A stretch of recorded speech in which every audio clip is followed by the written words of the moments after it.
Investigative Press comme feu. C'est bien que le président américain se drogue la nuit. Ça fait un peu film de Scorsese. J'adore aussi tous les personnages secondaires. Melania, bien sûr, la desperate first wife, mais surtout le couple de la fille et du gendre. They're so hot. Et puis, en France aussi, on le sait, c'est toujours payant de voir un Kouchner aux affaires étrangères. Le coup de théâtre qui me fait le plus peur, c'est après l'impeachment, quand on s'apercevra, comme dans Star Wars, que le vrai méchant n'était pas Dark Vador, mais l'empereur Palpatine. Oui, vous verrez quand, au dernier épisode, le real bad guy arrivera au pouvoir, Mr. Vice President Mike Pence. Oh my God, it's gonna be like fucking scary, man. Parce que lui, les gars, c'est comme Trump, mais en pas drôle du tout. Il est vraiment homophobe, vraiment islamophobe, vraiment anti-avortement, et il croit même pas en la théorie de l'évolution. Alors imaginez comme il s'en fout du réchauffement climatique.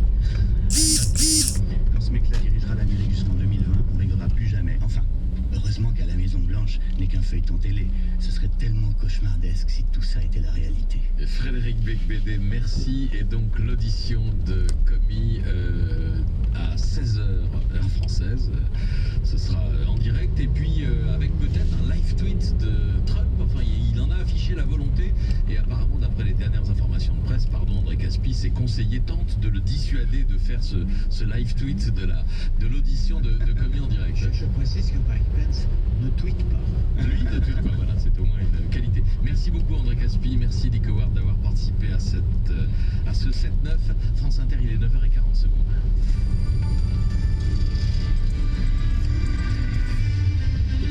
Les dernières informations, Agnès Soubiran. Et on vote depuis 1 heure en Grande-Bretagne. 47 millions d'électeurs pour des législatives anticipées décidées par Theresa May qui voulait une majorité plus forte au Parlement pour négocier le Brexit. Au fil des jours, l'avance des conservateurs a fondu dans une campagne marquée par le terrorisme. Samedi dernier à Londres et le 22 mai à Manchester. Manchester où vous vous trouvez, Géraldine Allo, bonjour. Bonjour. Vous êtes précisément dans le bureau de vote situé dans la grande bibliothèque tout près de la mairie de Manchester. Il faut braver la pluie pour aller voter ce matin à Manchester. La ville est noyée sous des trompes d'eau, ce qui n'a pas empêché Marie, une retraitée, de déposer son bulletin dans l'urne dès l'ouverture du bureau de vote il y a 1 heure. C'est particulièrement important de voter aujourd'hui car la sécurité du pays est en jeu. Quand les fleurs déposées ici et là auront fané, quand les bougies se seront éteintes, on aura besoin de décisions politiques fermes et sensées. Les problèmes du pays ne vont pas se résoudre avec des fleurs et des bougies. Alors ce bureau de vote du centre-ville est surveillé par 2 vigiles équipés d'une oreillette reliée à un PC sécurité. 15 jours après l'attentat à la Manchester Arena, la mairie a renforcé la sécurité dans tous les bureaux de vote de la ville. Dominique, un expert comptable, est plutôt rassuré. Notre pays est à la croisée des chemins. Il est temps de changer de gouvernement. Bien sûr, les conditions ne sont pas idéales pour tenir une élection, mais c'est vraiment important de voter. Je n'aurais jamais pensé que des choses comme ça arrivent ici. Mais la ville est assez forte pour s'en remettre, pour ne pas se laisser abattre. D'un point de vue politique, ce sont les travaillistes qui dominent ici dans le Grand Manchester, mais les conservateurs ont bon espoir de leur ravir entre 1 et 5 circonscriptions. Géraldine Allo en direct de Manchester avec Jean-Marie Porcher. Les bureaux de vote ferment à 23h française. Premières estimations dans la nuit et édition spéciale demain en direct de Londres sur France Inter entre 7h et 9h. Législative en France à 3 jours du premier tour, la méthode Macron en question. Plusieurs syndicats, dont Force ouvrière et la CFDT, ont vivement réagi à la publication de notes de la Direction générale du travail hier matin dans Libération. Réaction également de Pierre Laurent ce matin pour qui, je cite, le gouvernement prépare des sales coups pour cet été. Ces documents de travail énuméraient un certain nombre de réformes inacceptables pour les syndicats, notamment en matière de contrat de travail et de primauté des négociations au sein de l'entreprise. Il n'y a pas de plan caché, a promis la ministre du Travail sur France Inter. Explication de Frédéric Mettezo. Emmanuel Macron fait de l'anti-Hollande.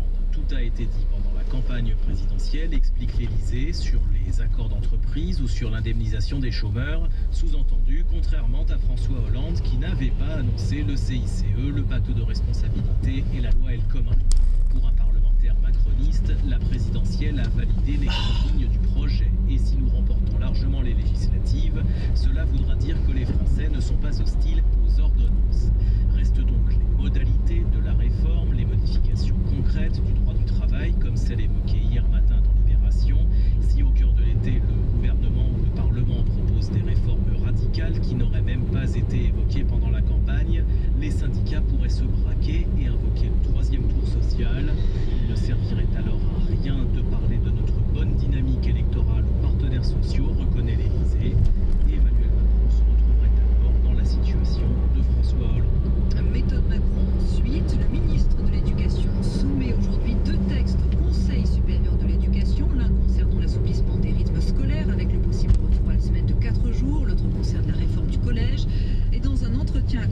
quotidien aujourd'hui en France, Michel Blanquer annonce des stages dès cet été pour les CM2 dans les quartiers situés en zone d'éducation prioritaire. Une semaine fin août pour revoir les fondamentaux, maths et français, avant l'entrée en 6e. La révision sous la houlette d'enseignants volontaires payés en heures sup. Quant au redoublement, quasiment interdit ces dernières années, il sera de nouveau possible dès l'année prochaine. Et puis la décision ce matin de Frédéric Lefebvre de quitter le Parti Les Républicains. Ancien ministre et député sortant de la première circonscription des Français de l'étranger, il vient d'essuyer un revers au premier tour des législatives avec moins de 13% des suffrages. Frédéric Lefebvre qui parle sur France Info d'une décision à la fois douloureuse et libératrice. Aux États-Unis, l'heure du grand déballage approche. C'est à 16h française que l'ex-patron du FBI doit témoigner publiquement devant le Sénat. James Comey doit donner le détail des pressions subies lors d'entretiens à la Maison-Blanche. Pression de Donald Trump pour faire cesser les enquêtes sur les liens de ses proches avec la Russie durant la campagne. Y a-t-il matière pour déclencher une procédure d'entrave à la justice? Ce sera tout l'enjeu. Mais certains élus républicains montent au créneau et se demandent pourquoi James Comey n'a pas parlé avant d'être limogé.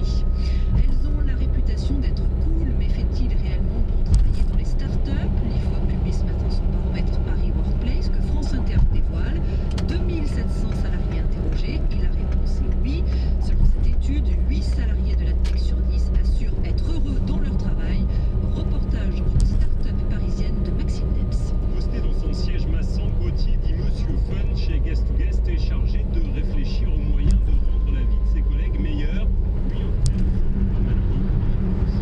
Me dire qu'on est un peu votre réponse, mais disons que c'est pas tout le temps comme ça.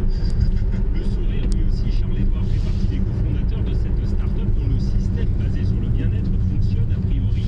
Chaque année qui passe, c'est gagnant. D'une poignée de personnes au départ, l'entreprise est aujourd'hui composée de 40 salariés entassés dans un open space de 300 mètres carrés. Pas de place attribuée, pas même pour lui, mais pas de souci. De temps en temps, les gens se parlent un petit peu bruyamment, on entend un petit chut parce qu'on n'arrive pas à se parler, mais il n'y a pas de tension là-dessus, je pense pas. Un besoin d'intimité, un coup de fil à passer, c'est parfois compliqué, mais pour Caroline, toujours possible de s'arranger. On s'entend très bien, donc si on a envie de se taper, on va se le dire et c'est terminé sur le moment. Donc c'est juste au moment du ping-pong qu'on a envie de taper. Le ping-pong pour favoriser l'échange, là encore, à la pause déjeuner, Eugénie tape la balle avec un collègue dans la cour intérieure, cour pavée, qui commence à la gagner. Pour ramasser la balle au ping-pong, c'est plus compliqué. Ce serait une amélioration à apporter, mais bon. Et son collègue d'ajouter en rigolant, il va falloir y remédier très vite, à chaque fois on y perd en productivité. Reportage de Maxime Debs. À suivre aujourd'hui à Roland-Garros les demi-finales dames. Yelena Ostapenko affronte Temia Bachinski et Simona Alep, Karolina Pliskova. La météo. La météo avec Sarenza. Ballerines, sandales, baskets, des chaussures pour tous les temps, dans l'air du temps, sur l'appli Sarenza et sur Sarenza.com. Et Marie-Pierre Planchon, c'est nuageux dans l'ouest. Oui, sur le Finistère, on a l'arrivée d'un front froid qui apporte son lot de grisaille, sans pluie d'abord ce matin, mais dans la journée, vous aurez des averses jusqu'au Cotentin, sans oublier les petits vents d'ouest de la Bretagne à la Côte d'Opale. Alors le ciel sera voilé mais lumineux de l'Aquitaine en remontant sur le pays de la Loire, la Normandie au Nord-Pas-de-Calais, et à surveiller surtout en fin de journée des orages qui vont se développer des côtes aquitaines au Poitou-Charentes, à la Normandie, à l'Île-de-France cette nuit, car le vent sera très fort. Et sur le reste du pays, belle journée. Oui, des frontières de l'Est à l'Île-de-France, à la Corse aux orages intenses, soleillé, une journée estivale avec du vent quand même en Méditerranée cet après-midi, où il fera 25 sur les côtes du Roussillon et des Bouches-du-Rhône. Ça va remonter de 6 à 7 degrés. À Paris, vous aurez 27, comme à Montpellier ou Bastia. Le plus bas, ce sera pour Douarnenez ou Brest avec 19. Vous aurez 24 à Rennes et en Haute-Marne. Il fera 26 à Lille et sur le territoire de Belfort. Comptez 29 à Clermont-Ferrand, 30 à Lyon. Et l'air chaud venant du Maroc arrive dans le sud-ouest, où on attend 33 à Bordeaux et 34 à Solferino dans les Landes. À demain. À demain, Marie-Pierre Planchon, dans le journal d'Agnès Soubiran. Dans un instant, Raphaël Confiance sera l'invité d'Augustin Trapenard en présence de Laurence Bloch.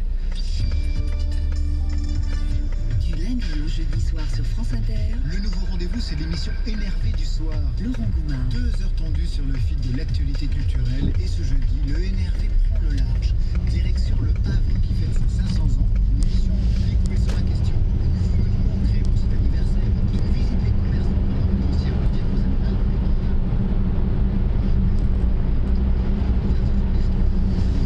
Ce soir sur France Inter, à partir de 22h. France Inter. On vous en parle. Le Bouddha se situe souvent au-delà du bien et du mal. Ces paroles devraient nous permettre de limiter les mécanismes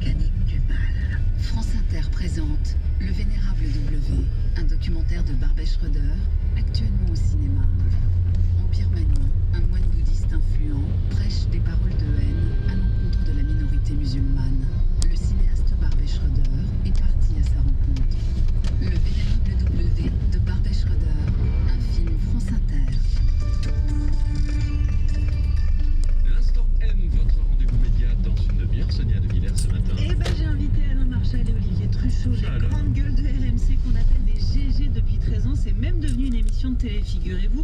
13 ans qu'ils proposent à des instituts, des avocats, des curés, des commerçants de donner leur avis sur tout, sur chaque jour, à l'antenne, comme ça, sur l'actu. Fut un temps, on taxait cette émission de populiste.